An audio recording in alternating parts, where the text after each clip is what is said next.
Hi, everyone, and welcome to this Getting Started webinar for Homeschool Tracker.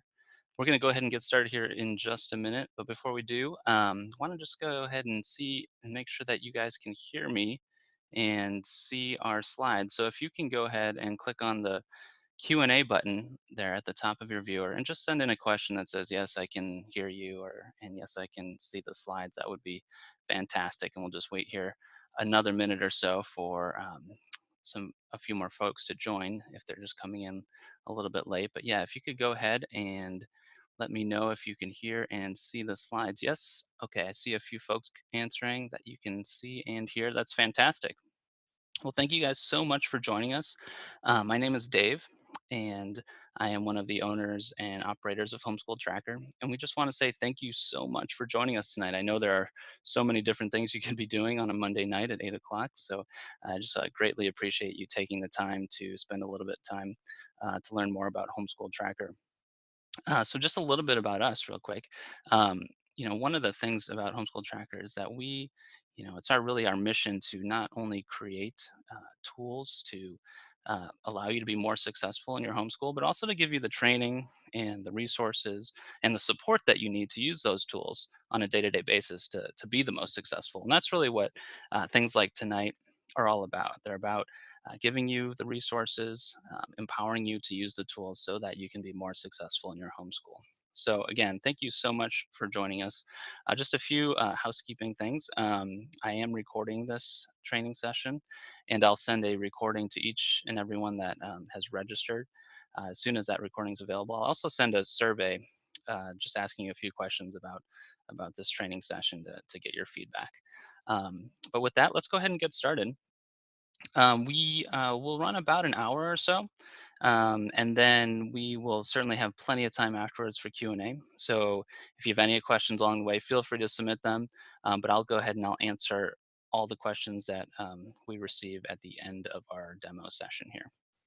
So a little bit about what we're going to cover tonight. We're first going to start about talking about where to find help within Homeschool Tracker. Then we'll take a bit of an interface tour. We'll kind of walk through the program and I'll show you the menu and where you can find things. Then we're going to talk about the difference between subjects and courses within Homeschool Tracker.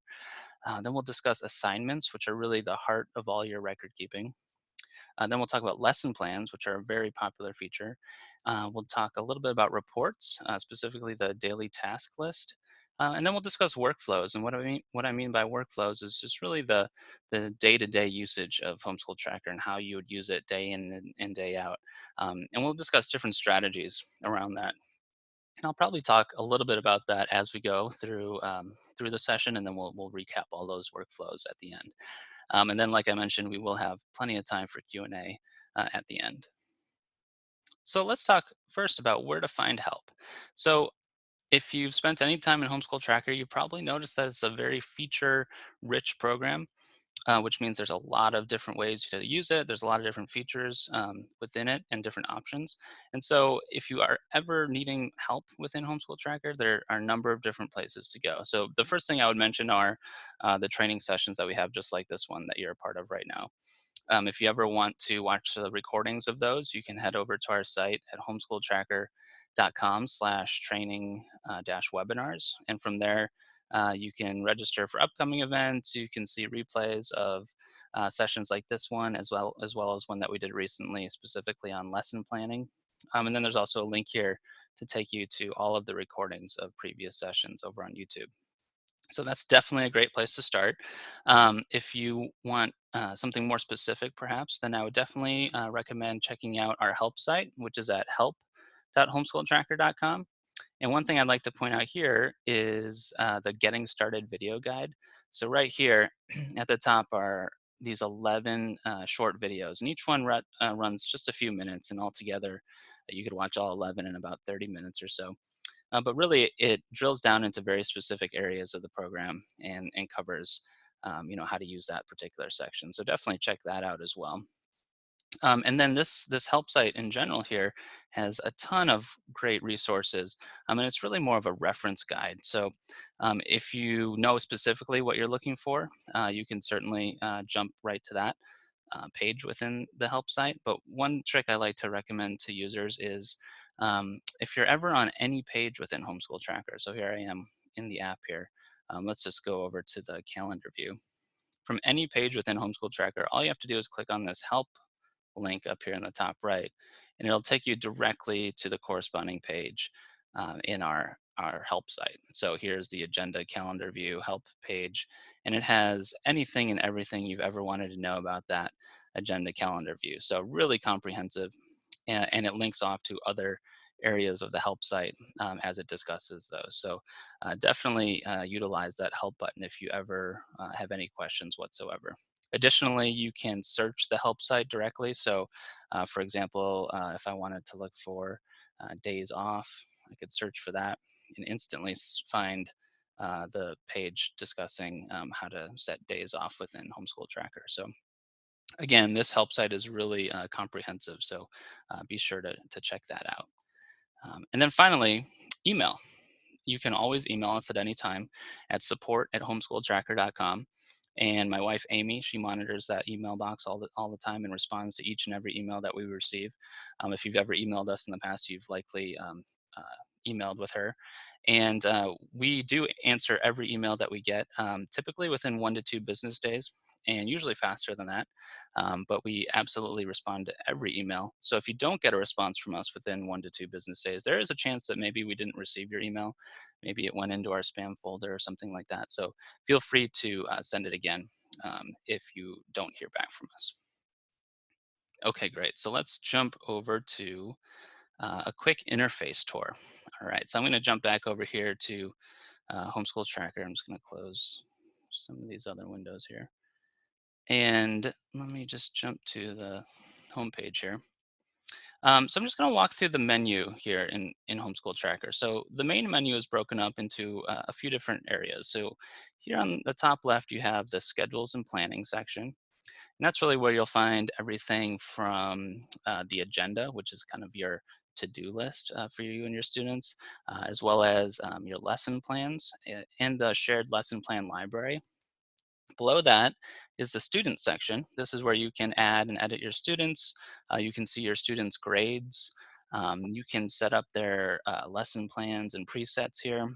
You can also enter in information for their transcript supplemental, which is attached to their transcript.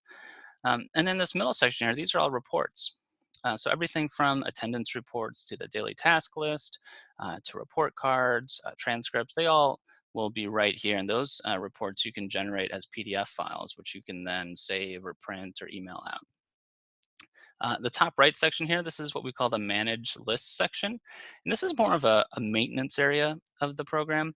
And each one of these categories here, things like activities, chores, courses, grading skills, etc., those are all lists of items that you can go in and add and edit and delete. And each one of those items is something that you will reference within an assignment, for example, in your agenda. So that's why I call it more of a maintenance area, because that's really an area where you'll spend a little bit of time here and there where you'll add things or edit things, but for the most part, you'll really be pulling from those lists as you're creating items for your agenda. And then finally, in the bottom right is the Your Account section. This is where the program options are, where you can enable optional fields or change your settings. This is where your school profile is, where you can change the name of your school. And then the subscription and users section, which is where you can edit your subscription preferences, your payment and billing information, as well as add or edit any student or teacher accounts. So that's really a quick overview of the menu and where you might find different sections of the program. Okay, so let's talk a little bit about subjects and courses and the difference between the two. So within Homeschool Tracker, we think of subjects as really broad areas of study. So these are things like math, language arts, history, science. And within a Homeschool Tracker account, you might have anywhere between, say, 4 and 10 subjects. So really broad. Now courses, these are specific areas of studies within a subject. So a course might be something called like Algebra 2, which would be part of the math subject, or Composition 1, which would belong to the language arts subject, or Physical Science 1, which would be part of the science subject. So really a course name like Algebra 2, Composition 1, or Physical Science 1 is just a specific name of a course that would then belong to a broader subject. You can think of courses just like you would a class, right? So, like an English 101 or something like that would be the name of a course or a class. But on broader sense, it would belong to the subject of language arts, for example. So it's important to understand those distinctions within Homeschool Tracker, and we're going to do a little bit of a demo here so I can show you why that's important. So if I go over here to the Manage List section of the menu, I'll just jump into the subjects list here. And so as you can see, I have 4 subjects: history, language arts, math, and science. And you can see here that there's just not really a lot of information, mainly because subjects are just these broad areas of study that are really just containers for courses, essentially. So, for example, if I opened up this history subject, I could edit it, but there's just not really a lot of options, right? If I wanted to create a new subject, I could just go to Action and Add, give it a name and hit save. But really, again, not a lot of options or ways to configure a subject, because again, it's just just a broad container of something that will hold your courses as you create those. So let's go ahead and jump over to the course list. And this is where you'll see a little bit more information. So here are all the courses I have in my account. I have 10 courses. And you can see here, for example, I have Ancient History 1, and that belongs to the subject of history, and it could be worth a certain number of credit units. I can specify how I want to calculate those. I can change the grading scale if I like. I can say if it's using weighted grading or not. So as you can see, a lot more options here. So if I open that up again, here are all the different options that you can apply to a course. So let's go ahead and create a new course. I'm just going to Action, Add, and I'm going to create a new course called Reading 1. Whoops. And for subject, this will be language arts. So, and I'm going to stop right there because as you may have noticed, as I was typing in language arts, this popped up and it says language arts. And so this is what's called a smart entry field. And we have smart entry fields throughout the program. And what they do essentially is as you're typing, it's searching that list, in this case, the subjects list, which we just looked at previously. It's searching for anything that matches what you're typing. So as I type in language arts, it finds language arts, so I can go ahead and select that.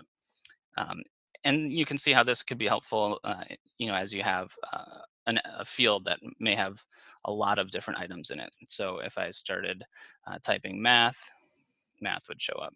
And one nice trick here is if you don't know the name of the subject, or you don't know exactly how you named it, you could always just enter in a blank space into the subject or into the smart entry field, and it'll display all the items, allowing you to choose the one that you like. So I'm going to go ahead and choose language arts. And I'm going to keep all of these the default right now. If you have any questions about these items, definitely read up on that help section that I pointed to earlier, or email us. But these are definitely more advanced features that we won't get into in this particular webinar. So I'll go ahead and hit save. Oops, I think I already created one called Reading 1 earlier. So let's just call this Reading 2. And we'll save that. Okay, great. So now I have a course called Reading 2, and it belongs to the subject of language arts. And there we go. So what we just did is we created a course, we assigned it to a subject, in this case language arts, and we are all set.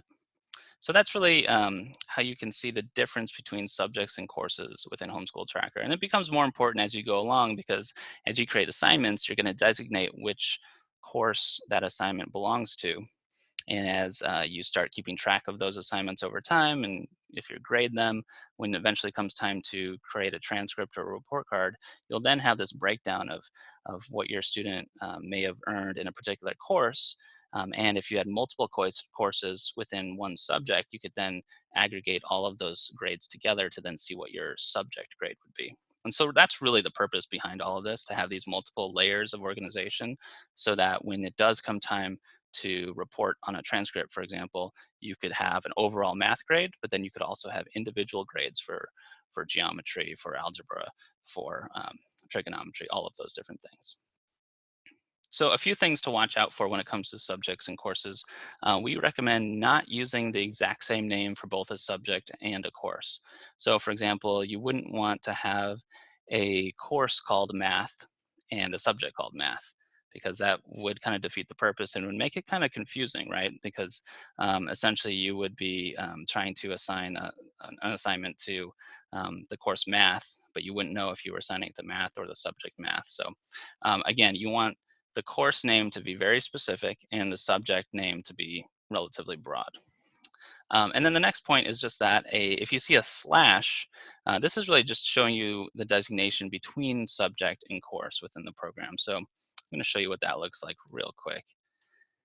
I just jump over here to the agenda, and we'll look at this a little bit later. But if I'm creating an assignment, you'll see this designation throughout the program where it's subject slash course. And that's just a quick way for you to see what subject you're assigning something to, as well as the course. So, for example, um, here's the subject of history, and then the course Ancient History 1. So if I select that, I'm creating this assignment under Ancient History 1, which is the course, and history is the subject that it belongs to. If you don't see the slash and you just selected history, then you're creating an assignment just under the subject of history, which you certainly can do, but in this case, I wanted to do ancient history 1, so I just have to be a little bit more specific. And again, this is why it's important not to necessarily name your course the same thing as your subject, because you would see history and then you'd also see history slash history here, which could certainly be confusing. So just something to look out for. Okay, so we're going to jump into assignments. And so we like to think of assignments as really the heart of all your record keeping within Homeschool Tracker. And these are the schoolwork tasks that we give our students to complete. Anything that we want to track over time, anything that perhaps we want to assign a grade to it or track how much time is spent on it, that's what assignments are for. So these could be homework assignments, they could be lessons, they could be quizzes, they could be tests, pretty much anything can be an assignment. Even, like if you're taking flute lessons or something, you could certainly have them be assignments if you wanted to track how much time was spent on that over the course of a year. Assignments are really kind of this all-encompassing thing within Homeschool Tracker, and that's why we really call it the heart of all our record keeping. Okay, and so assignments can come from a few different places. So you can create them individually or in a series, and we'll show you how to do that. But assignments can also come from lesson plans. And when a lesson plan is created, it goes through what's called the scheduler, and then you get assignments. And so from assignments, because that's where all of this data is, as you enter in more data and as you create more assignments, that's when the real power comes. And that's when you can generate all of these things because of your assignments. So for example, you can create report cards and transcripts. You can generate attendance records if you have attendance enabled. You can create reports like the daily task list, which are great sort of checklists or to-do list for you and your students. And then we have a number of additional reports that you can create. So attendance reports, time spent reports, scope and sequence reports. All of these things can be created because of assignments and all of the data that you're entering into them. So this is what a add assignment entry field or entry form looks like. And we actually just looked at this a second ago. But really, there's only three things that are necessary to create an assignment: a student, a subject course, and a date. And so those are really the three core things in an assignment. But obviously, there are a number of additional fields within this form that you can certainly utilize to add more data to your assignment. So things like activity. Activity could be something like a lesson or a quiz or a test. Resources are usually books that you might have in your library within Homeschool Tracker. PLC stands for page, lesson, chapter. So this is where you can put that kind of information, like pages 1 through 12. Time, if you want to designate a time for this assignment, you could do that, a start and end time. Points possible and points earned. So this is where you'll enter in your grades. Time spent. So time spent can automatically be calculated based off of start and end times, or you can enter it manually. You can add in detailed directions or notes, and then this complete, teacher complete and student complete buttons, those are there to designate whether this assignment was completed. And so when an assignment is marked complete by a teacher, a number of things can happen. So that's when attendance can be recorded, that's when grades are generated, that's when the time spent can be calculated, and so that's when all of these reports can be created, is when you as a teacher mark an assignment as complete. That basically tells the system that, okay, this assignment should count now, count towards a grade, or should count towards attendance, or count towards time spent because it was completed, and the teacher is the one that marks it complete. Now there is a student complete box, and that's really there just for the student and for yourself. It doesn't tell the system that the assignment was complete. It just tells you, the teacher, and the student that it was complete, so that you can then go back in and you could filter for just items that were marked student complete. And that can be a good way for you as a teacher to go in and see what you might need to work on, what you might need to grade, or what you might need to edit or mark complete yourself. Okay, so we're going to do a little demo here on assignments. We'll create single and multiple assignments. We'll add grades to them and we'll mark them complete. And we'll do this both from the calendar view and the list view. So I'm going to jump back over here. And from the main menu, I'm just going to go to the calendar view here. And so the agenda calendar view, this is, like I said, this is the agenda. And this is really where all of your assignments, your chores, your appointments, they'll all exist here in the agenda. And as you can see, it's in calendar format here, just like any kind of calendar you might be familiar with. And what I'll do is I'm going to go ahead and just create a single assignment just to show you that.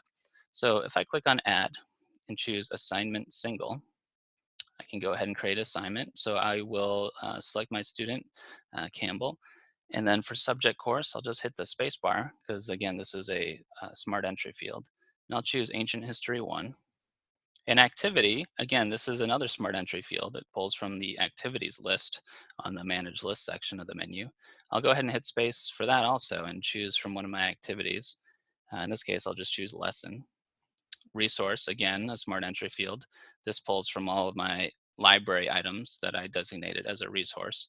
I'm just going to pick one of these. And then PLC, page lesson chapter. I can put any information I like there. I'll just do pages 1 through 12. You have options for custom fields or directions, all sorts of different things, but I'll just leave that for now. And I will mark this, or I'll create this for today, the 18th. And we'll just do a start time of 9 a.m., end time of 10 a.m. Okay, and we'll say it's worth a possible 10 points. So let's go ahead and save that. And there you go. So now I have an assignment here for Campbell, Ancient History 1, and it's a lesson.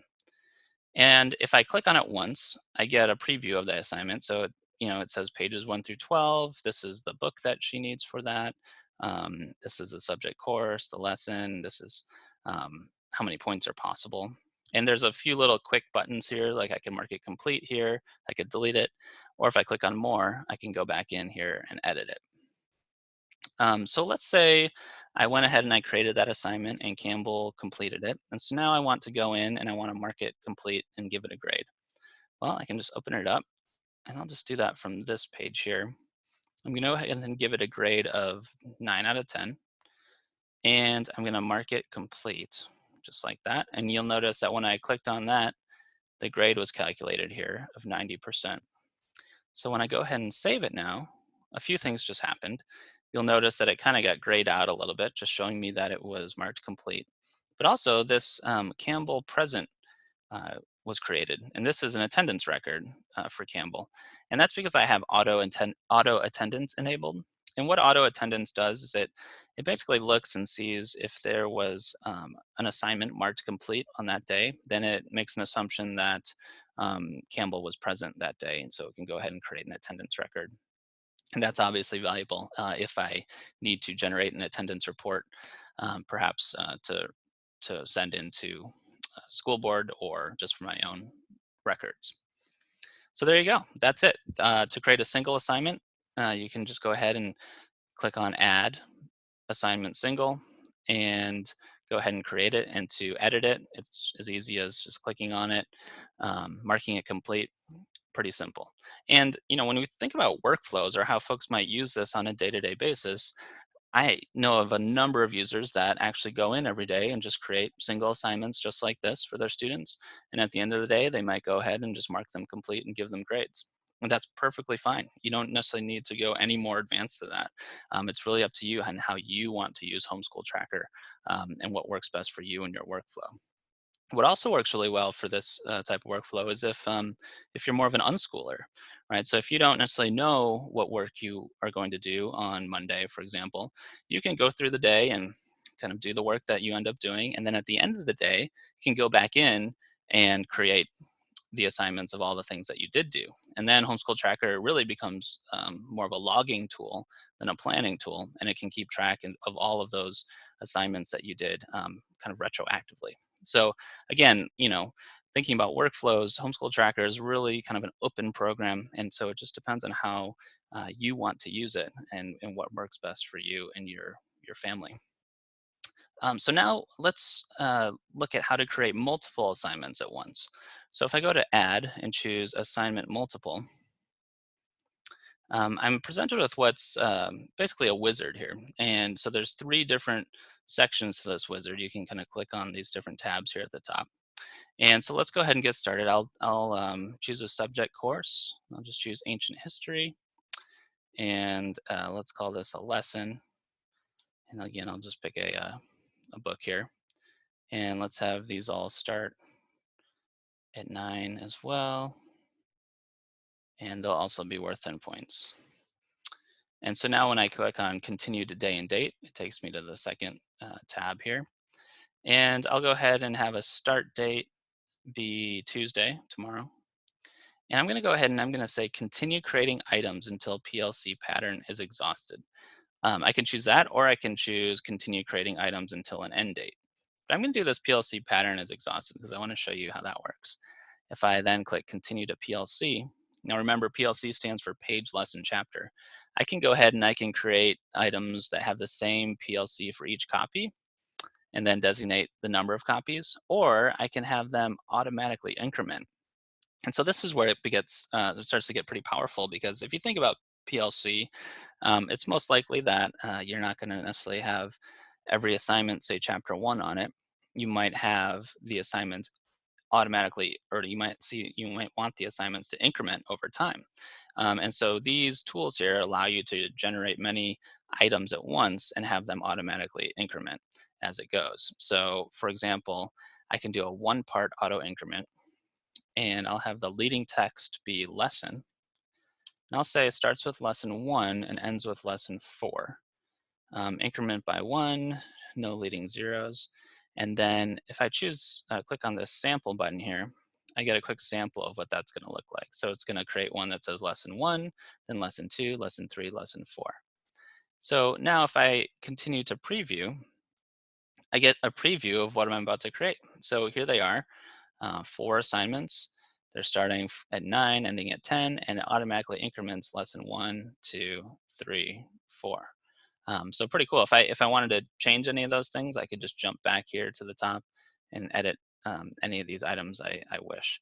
Now there's also options for 2-part and 3-part auto increments.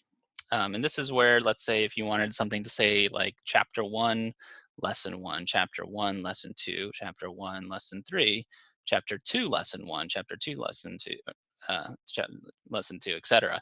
You could do 2-part auto increments and have them increment independently of each other. So definitely some really powerful tools here that can certainly you can use to your advantage.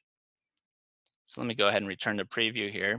And I'm just go ahead and select all of these and then choose accept selected items. And so now these 4 items will be added to my agenda. So there you go. I've got 4 additional items here, assignments. And here's lesson 1. Here's lesson 2, lesson 3, and lesson 4. So as you can see, it was pretty simple to create more than one item at once, and able to do that across time and have it automatically increment the PLC. Now, real quick before we move on to the list view, just a few things to point out here on the calendar view. Up here at the top, you get a sense of what month it is, and you can change the view to day, week, or the entire month. You can move forward and back using these arrows. And then here on the left, these blue tabs here, these are different filters. And so if I click on student, I can choose, do I want to view all students or just selected students?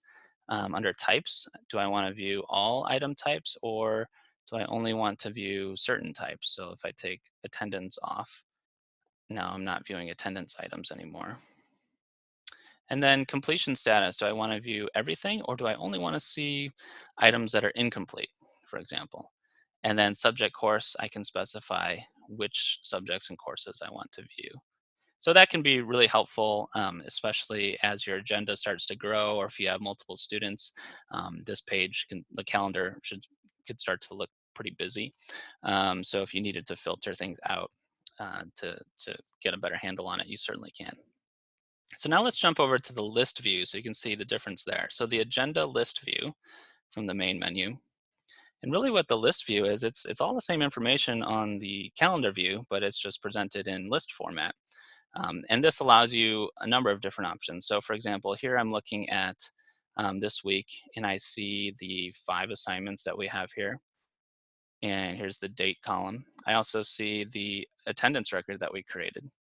But I can also get a lot of information here all at once. I can see pretty much all of the items or all the fields within the assignment, at a glance.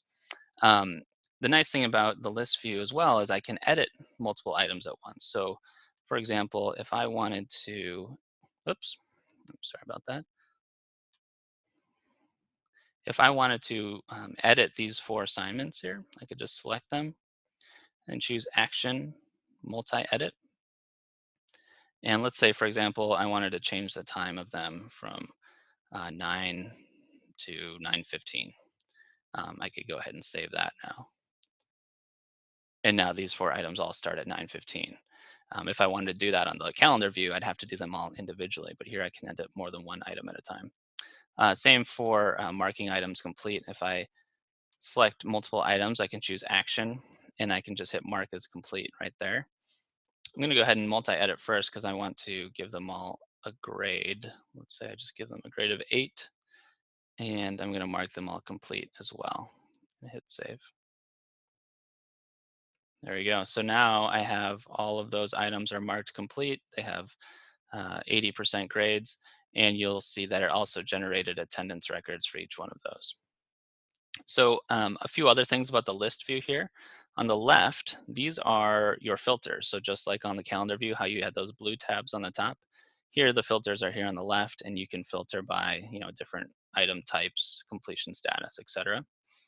Additionally, you have these columns, and you can sort by these columns. So right now, I'm sorting by date ascending. I can sort by date descending.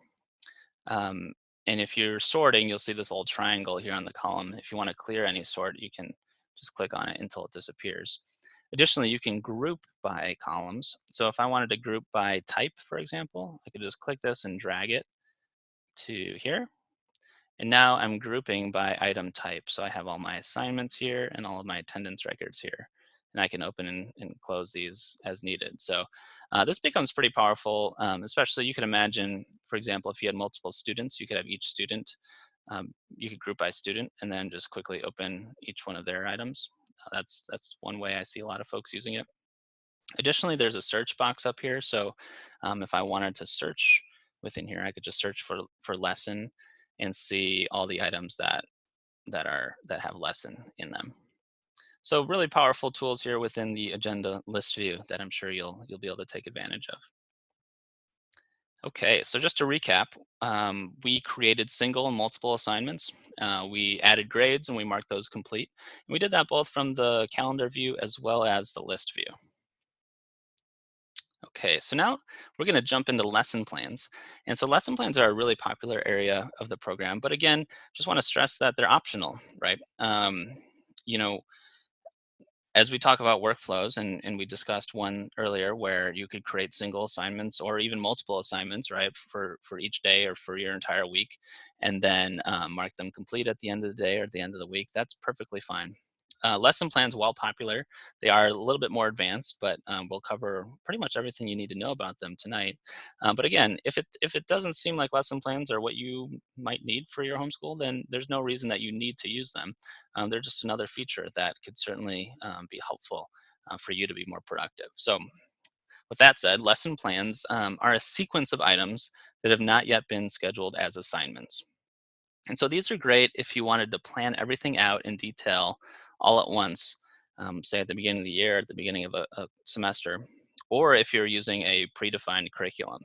And so these lesson plans, they're not tied to a particular student, which means that they can be reused over and over again throughout your homeschooling career. So, for example, if you have a student who's taking freshman biology and you create a lesson plan for freshman biology, when that student is finished with that course and your younger student gets old enough to take it, you can just reuse that lesson plan. You don't have to re-enter in a ton of information. You don't have to think about how you want to teach freshman biology. You can just save that lesson plan and quickly reuse it for your younger student. They can also be shared and imported using our shared lesson plan library. So, if you think about being a part of a group or a co op, for example, you can share lesson plans that one member may make with other members. Additionally, if you're using predefined curriculum like an off the shelf curriculum that you purchased, there are a number of users that have created lesson plans for those curriculum and have uploaded them to the shared lesson plan library.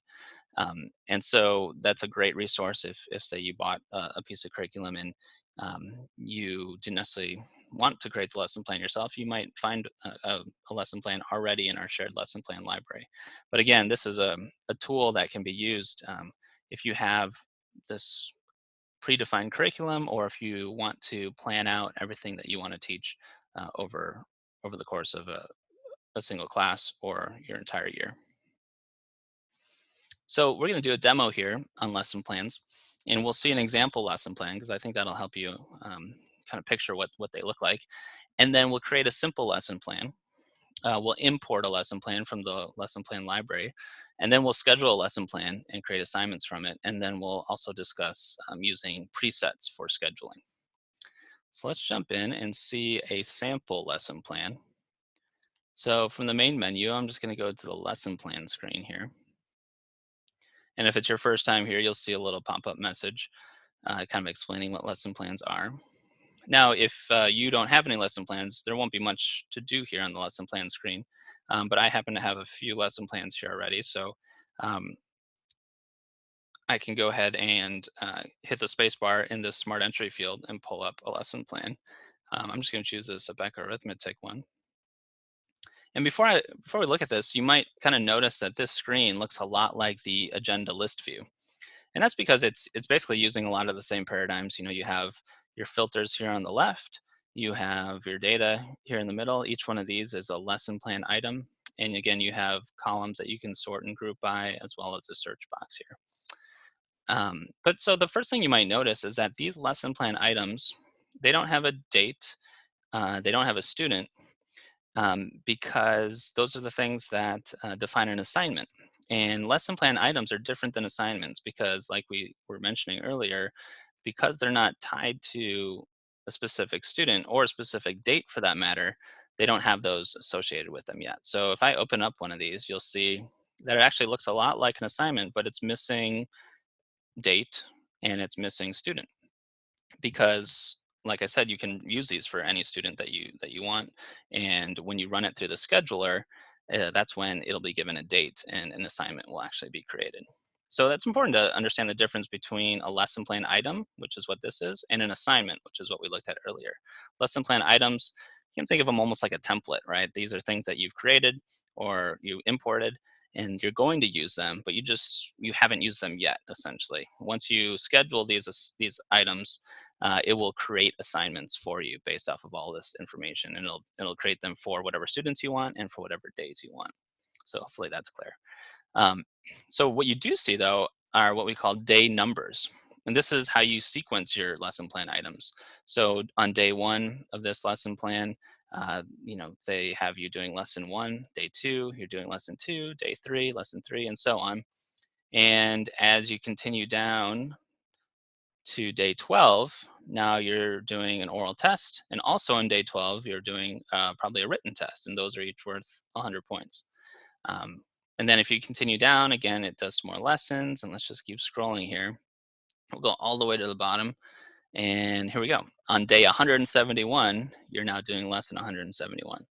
And so you can see there's 202 items and 171 days in this lesson plan. So really an entire year of arithmetic. And this is, basically a lesson plan that you could imagine using for yourself or in your homeschool, where you could map out essentially the entire year for a course and have it ready to go whenever you want to go ahead and schedule it. So that's a sample lesson plan to give you an idea of what they might look like. But let's go ahead and create one of these. What we'll do is we'll just go ahead and click on add, and we'll do add multiple.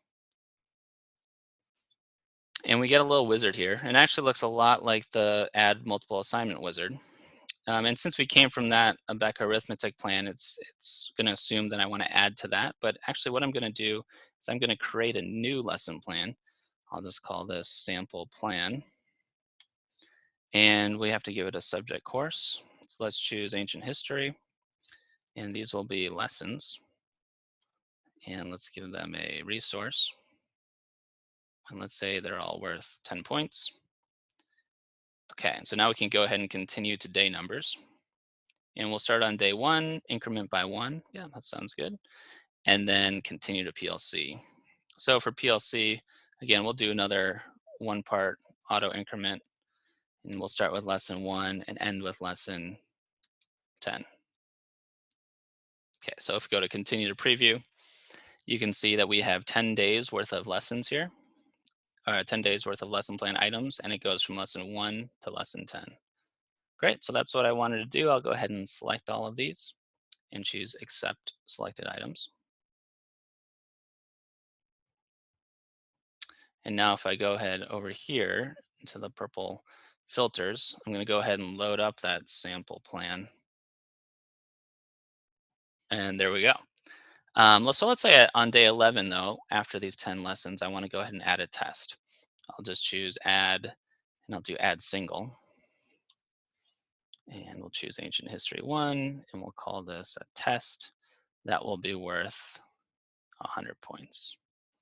And I'll go ahead and hit save. Okay, so there's my test, but it went to the top because I forgot to designate a day number. So it defaults to day 0. So I'll just change that to day 11 and hit save. Okay, there we go. So now I have my lesson plan. It's 11 days total. The first 10 days are lessons 1 through 10. And then on day 11, we have a test. So as you can see, pretty quick, pretty easy to generate a simple lesson plan. Obviously, your lesson plans may be more complex than this. They may be less complex. If you do want to learn some more advanced techniques for lesson plans, I definitely recommend checking out the recording of our lesson planning webinar, training session that we did a few weeks ago. We go through basically an entire hour or so of different strategies for how to create these lesson plans, how to use them. For example, if you wanted to create that 180-day lesson plan, what are some of the easiest and fastest ways to do that? We cover all of that in that training session. So definitely check that out if you're really interested in lesson plans. I'd highly recommend it. Okay, so we created that simple lesson plan. Let's go ahead and import a lesson plan from the shared lesson plan library. So from the main menu, I'll go to shared lesson plans. And this shared lesson plan library, if I go ahead and just enter in a blank search to load everything, you can see that we literally have hundreds, maybe even more than 1,000 lesson plans that were submitted by users just like you. So, handwriting without tears, 1 through 4. all of these different lesson plans here, and most of them, probably majority of them, are all based off of off-the-shelf curriculum. So if you were looking to create a lesson plan for something that you have, definitely check out the shared lesson plan library first. And again, these are all created by users, so they may not be exactly what you might be looking for, but it's usually a good starting place. But let's go ahead and I'm just going to search for reading. And I'm going to choose this Usborne First Reading Level 1 lesson plan. And so here it is. It's 15 days. And somebody took the time to enter in all of this information for this lesson plan. It looks great. So I'm going to go ahead and prepare it for import. And this is going to go ahead and kind of get it all set up for me to import into my account. So first things first, I have to give it a name. I'm going to call this Reading 2 to kind of go along with that Reading 2 course that we created earlier. And I'll go ahead and select all these items. But before I go ahead and accept them, I just happen to notice that under subject course, they're all set to language arts. And so that means if I import it now, they'll all be set to the language arts subject, which is fine because I can always edit it later. But I can also edit it right now. So I'll just choose Action, choose Multi-Edit, and I'm going to change that to the Reading 2 course that we created. Great. So now I've edited that. And then you'll also notice these asterisks, and then it says New under these items. That just means that those items, they don't exist in my account. So it's going to create them for me. So all of these lesson plans um, basically use this activity called Child Read Aloud, which I don't have. So it's going to create an activity called that for me. And then it also has all these resources, these different books that these lessons require that I don't have in my library. So it's going to create those for me as well, including all of the information that goes along with that book, which is great. So that I have them all selected, I'll choose Accept Selected Items. And this will go ahead and import this lesson plan right into my account. And there we go. So now we are looking at the Reading 2 lesson plan. And here it is in my account with all of that information. So that's how easy it is to import a lesson plan from the shared lesson plan library. And again, that's really valuable, especially not only if you have off-the-shelf curriculum, but if you are using Homeschool Tracker with a group or a co-op or even in a school setting, you can create these lesson plans once, share them with different users, import them, and use them throughout your homeschool. Okay, great. So now let's go ahead and schedule one of these lesson plans. So this is all great. We have a lesson plan, but it's not really that useful until I start using it, right? So let's go ahead and we'll just choose the first 5 items from this lesson plan. And I'm going to choose Action and then Scheduler. So now remember, actually, let me go back and remember, lesson plan items, these are just a sequence of items pertaining to some kind of curriculum that I want to use, right? And so the items themselves, they're not assigned yet. They're just kind of existing as a lesson plan, right? But now I want to go ahead and use them. I want to assign these items to my students. So in order to do that, I have to schedule them. So I'm going to select these first 5 items and choose Action Scheduler. And so here I can choose what students I want to assign them to. In this case, I'm just going to choose Campbell, and I'm going to continue to day and date. And I can choose a start date. So we'll start on Monday. And I can say continue until all selected items in lesson plan are used, or I can continue to an end date. Now I only selected those 5 days, so I'll just do continue until all selected items in the lesson plan are used. And I'll continue to preview. And so there we go. Days 1 through 5 in the lesson plan will now be assigned on Monday the 18th through Friday the 22nd. And here's some more information on them. So I can just go ahead and select all of these and then choose Accept Selected Items. So now if I go to my agenda, you'll see that we had those Ancient History 1 assignments already down there. But now we have these Campbell Reading to Child Read Aloud assignments here as well. They're up here in the all day section because we didn't have a time associated with them. So when you don't have a time associated with an assignment, it just goes into all day, which is fine. And so there they are. I've got my 5 assignments ready to go for Campbell. And these are just like any other assignment, right? So I can go in here, I can edit them, I can mark them complete, give them grades, that sort of thing. But that's how you can see that I can basically take a lesson plan, which again is a sequence of items, and select them and then schedule them for my students. And I could have done that for multiple students. I could have done it for 10 students at once. And it's a really powerful way to kind of do a lot of the heavy lifting, a lot of the probably the harder, more time consuming work of setting and creating all of those lesson plans. But then as you go throughout your homeschooling year, you can just load up that lesson plan, pick the items you want, schedule them for the week, and be off and running. And so again, thinking about workflow, that's something that a lot of folks do. Perhaps every Sunday night, they may load up their lesson plans, select the items they want, schedule out their week, and then they're good to go. Um, so that's scheduling for lesson plans, kind of in a nutshell. But I do want to show you a more advanced way to schedule lesson plans as well. So, this way works great. If you're just using 1 or 2 lesson plans, you can kind of load up each one, select your items, schedule them. But what if you've created essentially a lesson plan for all of your courses, or you just have a lot of lesson plans or a lot of students, for example? Well, you can use what we call the lesson plans and presets screen, and that's down here in the students section of the menu. And what this section does is basically each student can have active lesson plans that they're using. And so here I've got Campbell, and these are all the lesson plans that she's using right now. I can edit this list to include that reading 2 plan that we just created. So let's go ahead and choose reading 2. I'm going to enable that. And then I'm going to go to preset.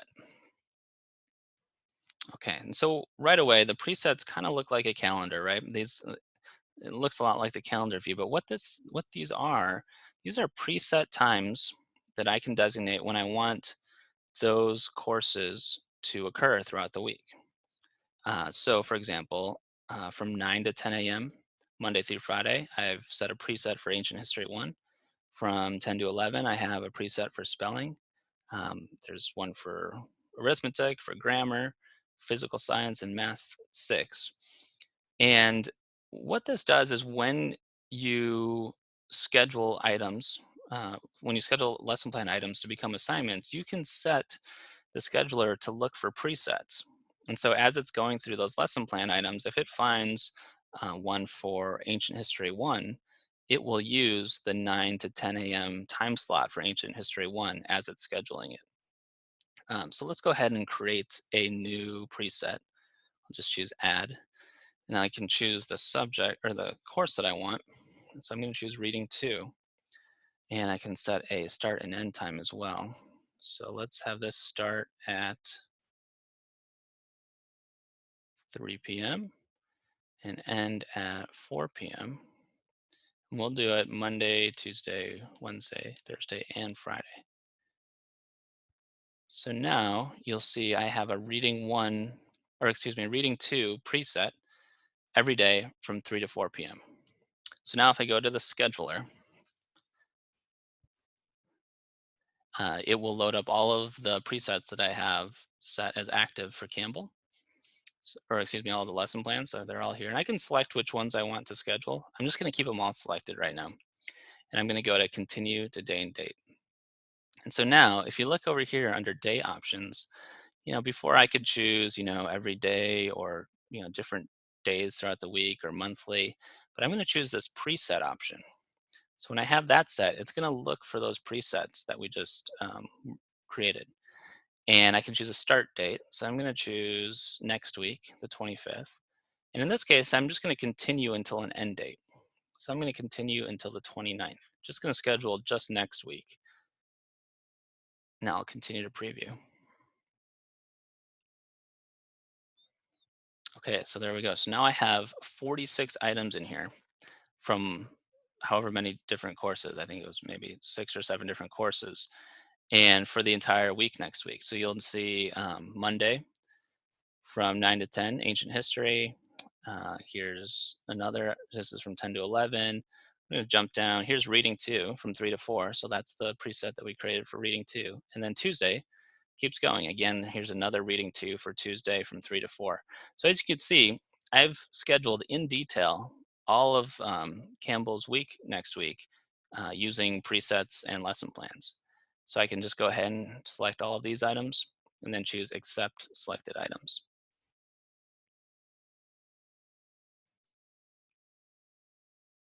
And it's going to go ahead and add all 46 of these items to Campbell's agenda for next week.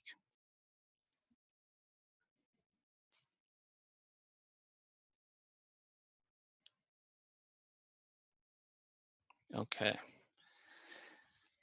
And so when you think about workflows again, if you have lesson plans like this created for each course or the majority of your courses, if you have preset times that you want all these things to happen, you can have all of this set up and then, each week or every 2 weeks kind of come in here, select all your lesson plans, boom, boom, boom, a couple of clicks, and you've scheduled everything you need to schedule in detail for your entire week.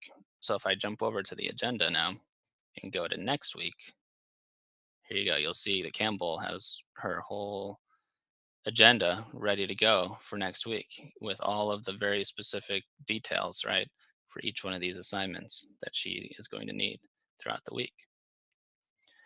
So again, thinking about workflow, this is a really quick way to schedule your entire week at once. And again, you know, I would recommend just scheduling 1 week or maybe 2 weeks at a time. It can be tempting, I think, for folks to want to schedule their entire year all at once. But I just don't know if there's really an advantage to doing that. If anything, it can just kind of cause more trouble than it's worth, for example, when you perhaps needed to reschedule something. So it's much easier for me to move these 46 items here than it would be for me to move, several hundred or even 1,000 items if I needed to reschedule something. So we always recommend just schedule 1 week or 2 weeks at a time.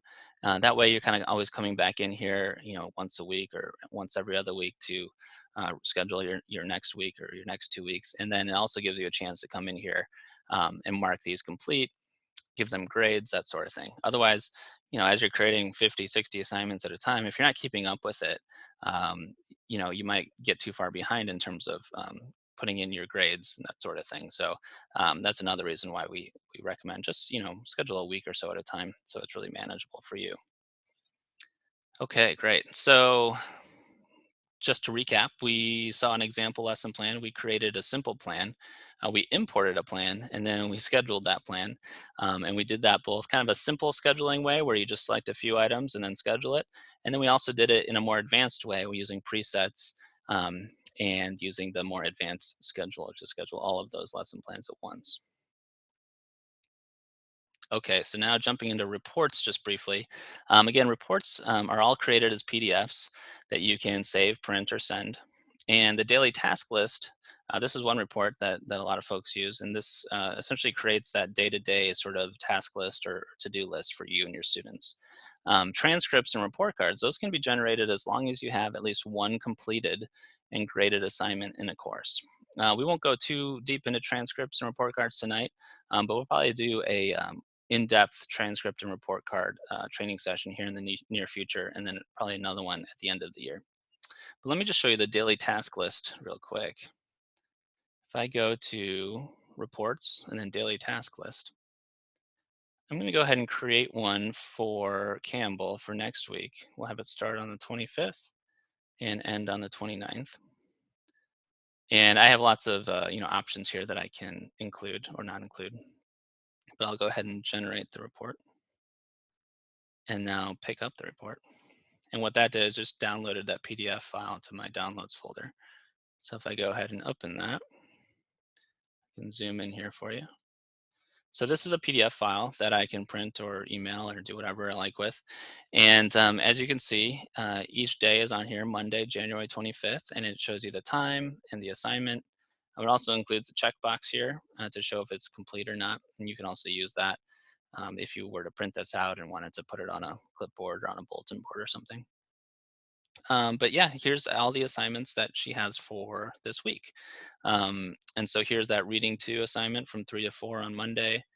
Then we have Tuesdays items here, Wednesdays, and then Fridays all the way down here. So we have 4 pages that we could print out or share with Campbell if she needed it. And so that's the daily task list. I just wanted to show you that real quick so you get an idea of how that works. Okay, so discussing workflows again, we covered most of them already, but just to remind you that yes, you can absolutely just create and complete single assignments on a daily basis. This is a great way if you're just starting out with Homeschool Tracker. I'd probably recommend starting doing it this way, where let's say today's Monday and we're doing school tomorrow. Maybe right now I would just go ahead and create, the 5 or 6 assignments that I want to get covered tomorrow. And then tomorrow at the end of the day or tomorrow night, I can go in and mark those complete, give them grades, or if we didn't complete one, just move it to the next day or delete it.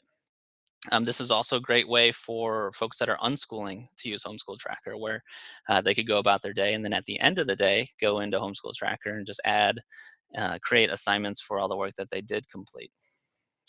You can also do that with multiple assignments, right? Where you can create multiple assignments at once, and maybe you do that for your entire week at the beginning of the week, and do that for all of your courses.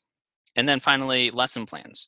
You can create lesson plans for your courses, or even just for one of them, and schedule those individually or using the presets and the scheduler tool that we showed you earlier. Definitely more of an advanced feature, but not something that is too difficult, as you saw. Another strategy there is you could create a lesson plan for each student. Because we didn't touch on this, but if you probably noticed that lesson plan items, they could be assigned to whatever subject course you like. So you could have, say, Campbell may have a lesson plan, just one lesson plan of her own, and each item might might be for a different course. And then when you schedule it, you can use presets, or you could just have the day numbers be the thing that tells you when those items are assigned.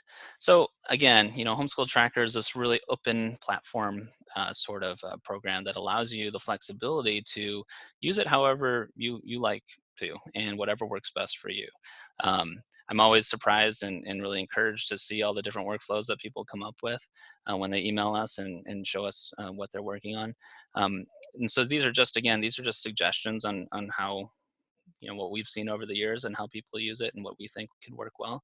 But definitely, if you have any questions about your workflow, or if you are having trouble kind of getting one figured out, don't hesitate to email us. We're happy to help you figure that out as well. Okay, so Q&A. So we have time for questions. I'm more than happy to stay on as long as we need to, make sure that we answer all of your questions.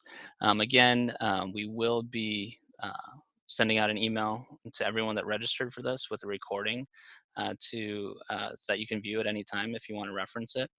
We'll also send out a survey to find out more information from you if you thought this was helpful, if there's subjects that you think we should cover in the future.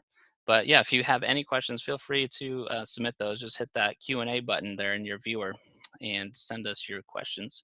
Be happy to do that. We did get a few questions that came in ahead of time. Let me just load those up here real quick so I can reference that. Sorry, I didn't have them at the ready.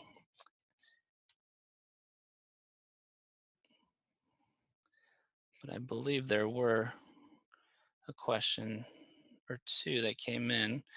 Okay, so yeah, Jason asked, oh, hey, and Jason, I think you're asking a question here too. Yep.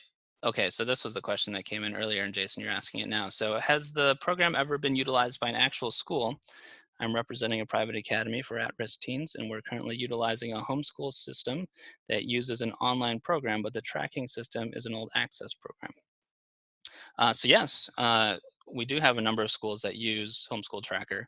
Probably on the smaller side, depending on how many folks you have at your school, but it's definitely something that you can do within Homeschool Tracker. So the key to using it in any kind of group or large environment. So it looks like you have 50 students. Thanks for responding. The key to using it for 50 students, for example, is to come up with a workflow, right? That will work best for those 50 students and the teachers and the folks involved. And that may take a little bit of planning, right? I wouldn't necessarily just like sign up and just dive in, because you want to make sure that you're doing it really effectively, right? So with 50 students in one account, that might be a little bit much to manage. What I might recommend is breaking it up into multiple accounts, perhaps by cohort or by grade level, something like that, or even by teacher, for example. And that way, when a teacher is creating assignments or doing grading, they aren't, you know, f- exposed to having a giant list of students that they have to navigate through, but rather they have, maybe the 5 or 10 or 15 students that are within that grade or within that class to manage, and that's much easier. So that's probably how I would recommend using it. And with certainly, Jason, we can work with you on that and help you get that all set up. So feel free to email us at support@homeschooltracker.com. I think we may have actually emailed you ahead of this webinar to just to let you know that we're happy to help you out with that.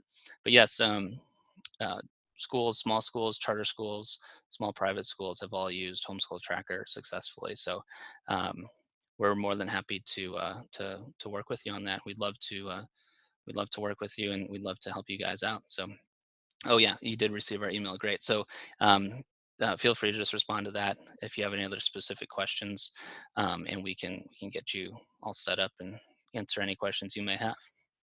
Okay, great. Any other questions out there? Happy to answer anything anyone may have. If not, happy to end early as well. Let's see here. I'm just going to see if any other questions came in ahead of time. Doesn't look like it. Okay, great. Well, again, thank you guys so much for joining us. We really appreciate it. We do these training sessions a couple times a month. So if you ever wanted to attend another one, or if you have other questions, for example, feel free to hop on the next one, and you can just ask questions if you like. And again, we'll probably do one specific on reports, like transcripts and report cards, here in the next few weeks, because I know it's kind of report card season, or transcript season. So I think it'd be great to get that out there. But like I said, we'll send everyone a recording of this, as long as along with a survey. And then Jason, you specifically, we'll follow up via email with you as well.